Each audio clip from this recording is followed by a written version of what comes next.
এত কথা কই কেন? কয়জন সাংবাদিক, এই কয়জনের কথাটা বন্ধ করতেই কিন্তু অনেক সময় লেগে যায়।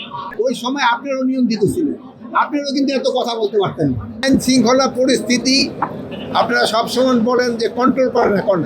দেখেন আপনারা এখানে কয়জন সাংবাদিক, এই কয়জনের কথাটা বন্ধ করতেই কিন্তু অনেক সময় লেগে যায়।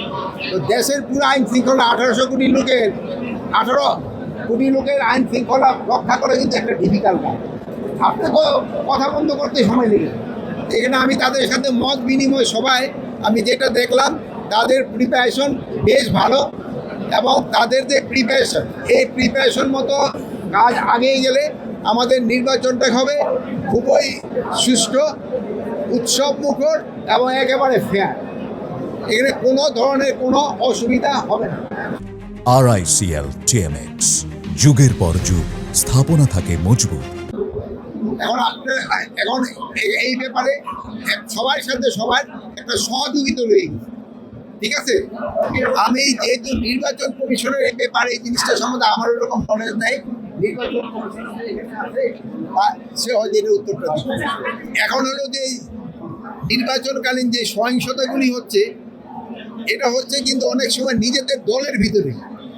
আপনারা যখন আপনি কোনো কিসে কাজ করুন, হ্যাঁ, চ্যানেল 24, চ্যানেল 24 থেকে আমরা তো বলছি যে একজন প্রতিনিধি আসবে, কারণ আপনারা 2জন প্রতিনিধি চলে আসছেন। একজনে বলছেন ভাই আপনি চলে যাবেন, আর আপনি বলছেন না আমিও চ্যানেল প্রতিনিধির প্রয়োজন, আপনারা হয়তো 2জনই মারামারি শুরু করে দিচ্ছেন। এই ধরনের সমস্যাটা হচ্ছে, নিজেদের ভিতরে সমস্যা হচ্ছে, প্লাস পার্টির ভিতরেও সমস্যা হচ্ছে। এইগুলি ক্ষেত্রে আপনারা একটু সবাই একটু জনসচেতনতা বাড়াবেন, যে এত কথা কই কেন, এত জনসচেতনতা বাড়াবেন, ওইটা কমে। আর ইলেকশনকালীন সময়ে পরিস্থিতি যেন পুরাটা শান্ত থাকে, এই জন্য যত ধরনের ব্যবস্থা নেওয়ার আমরা নিচ্ছি। ওই সময় আপনারও নিয়ন্ত্রিত ছিলেন, আপনারও কিন্তু এত কথা বলতে পারতেন না। এখন যে হার আমাদের প্রশ্ন করতে পারেন, ওরকম কিন্তু প্রশ্ন করতে পারেন না। অন্য স্বরাষ্ট্রমন্ত্রী সামনে এতভাবে গিয়ে ধরে কথা বলতে পারেন না। এই সময় এখন এই সরকার তো আপনাদের বলছে যে আপনারা স্বাধীন, আপনারা করতে পারেন। ফেসবুকের ভিতরে এইগুলি মিথ্যা সংবাদ, এগুলি কিন্তু আপনারাই বন্ধ করে দিতে পারেন, আমরাও চেষ্টা করি বন্ধ করে দেওয়ার জন্য। আর প্লাস আপনারা সবাই অনুরোধ করবেন মিথ্যা সংবাদ যেন না দেয়, সত্য সংবাদ যেন পরিবেশন। আমরা তো যে আপনাদের মুক্ত, সবাই যেন তার মত প্রকাশ করতে পারে। আপনারা মত প্রকাশ করে সত্যি মত প্রকাশ করেন।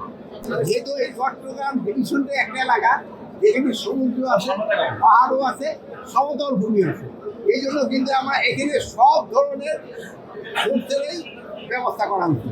এখানে নেভির সংখ্যাও বাড়াই দেওয়া হয়েছে, যেহেতু সমুদ্র আছে। কোন গার্ডের সংখ্যাও বাড়াই দেওয়া হয়েছে, যেহেতু সমুদ্র আছে। ট্রেনের হয়ে গেছে, সেনাবাহিনীর সংখ্যা অনেক বাড়ানো হয়েছে।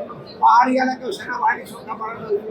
এয়ারফোর্সের এখানে কিন্তু আমরা স্ট্যান্ড বাই হেলিকপ্টারও রাখতেছি, যেহেতু তাদের এই জিনিসপত্রগুলি পৌঁছে দেওয়ার জন্য প্রতিটা ক্যান্টিন দুর্গম এলাকাগুলিতে এই ব্যবস্থা। যে জায়গার পরিস্থিতি ওইভাবে ব্যবস্থা করা। না আইন প্রয়োগ হচ্ছে। আপনারা দেখছেন ইলেকশন কমিশন অলরেডি বলছে কত টাকা পর্যন্ত তারা ফাইন করছে। প্রায় কিন্তু টাকা প্রতিদিনে কিন্তু এটা কিন্তু হচ্ছে। শোনেন, একটা যে ছোটখাটো জিনিস হচ্ছে না তা না, বাট প্রতিকারও হচ্ছে। জঙ্গল শরীফপুরে যে হত্যাকাণ্ড হয়েছে, তাদের কিন্তু অনেকের আইনের আওতায় নিয়ে আনা। এখন লেভেল প্লেইং ফিল্ড, এটা আমাকে কিন্তু অনেক আগের শব্দ, মানে কতগুলি শব্দ কিন্তু সবসময় ইউজ হয়, এই শব্দগুলি ইউজ হচ্ছে। এখন কেউ বলবে ফিল্ড লেভেল, কেউ বলবে লেভেল না, বাট আমরা আমাদের চেষ্টা করে যাচ্ছি, এবং ইলেকশনটা লেভেল প্লেইং ফিল্ডেই হবে। আমাদের পরিকল্পনাটা খোলা থাকবে। ইন্টারনেট যদি কেউ বন্ধ করে, তাহলে আমরা আইনের আওতায় নিয়ে আসবো। যেটা আপনাকে মুখ একেবারে খোলা, সত্যি কথা প্রকাশ করার জন্য তো আপনারা, যদি আমরা এগুলি বন্ধ করে দিই, আপনাকে বলে যে সাংবাদিকতা, এগুলি তো যেন অনুরোধ থাকবে যেন কেউ গুজব না ছড়ায়, মিথ্যা কথায় যেন না ছড়ায়। তারা আমরা তো সবাই তো বাংলাদেশি, আমরা তো বাংলাদেশের জন্য, আমরা দেশের জন্য, তা আমরা সবাই সত্যি কথা বলবো এবং সত্যিটা প্রকাশ করবো, এবং সবাই সত্যিটা জানবো, এটি আমরা চাই। ভোট কেন্দ্র যেরকম নিরাপদ, ঠিক একই ধরনের নিরাপদ থাকবে, কোনো ধরনের অসুবিধা।